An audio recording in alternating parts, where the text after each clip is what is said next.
Hello guys, for today's video I will teach you how to fry dried fish.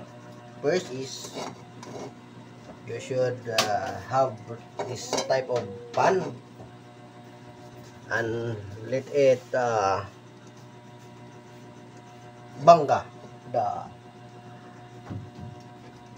the flame,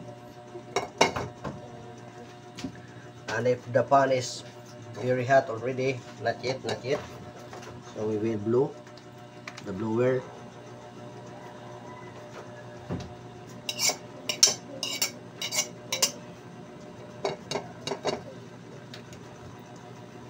This is not enough hot.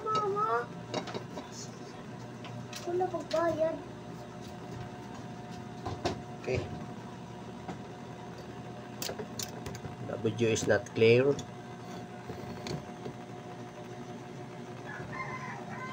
So when the pan is already hot, you have to pour this oil.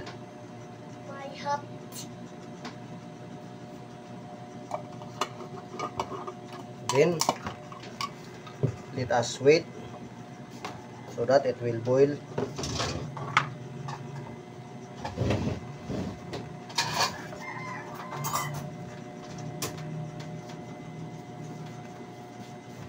Where is the ting ting tong tong?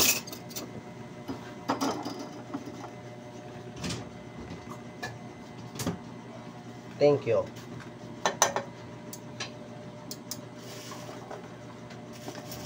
Okay, let us try if this is already hot. Okay,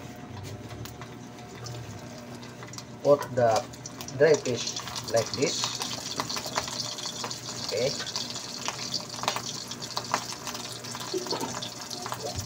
I'm sorry guys if I am speaking English because I have many followers from America, Mexico, China, and other English country. Ow! Doon. Nakakadalagan. Nakatapsik ko nga.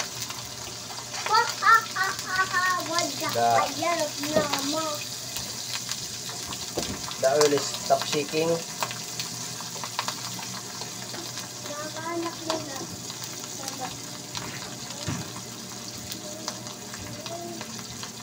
My eyes is hurting.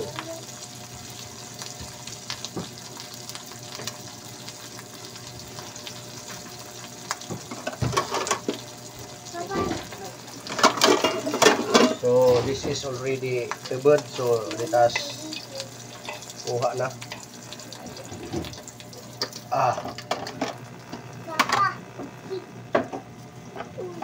We have still oil, so let us pakinabang the oil like this.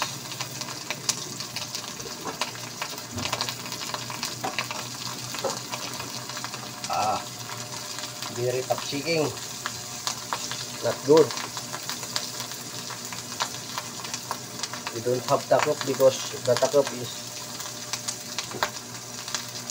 everywhere. Oh,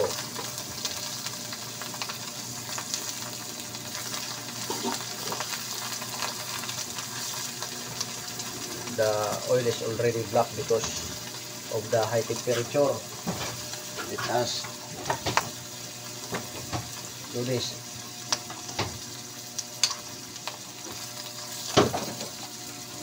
Oh, my eyes is hurting because of the tapsiking the oil.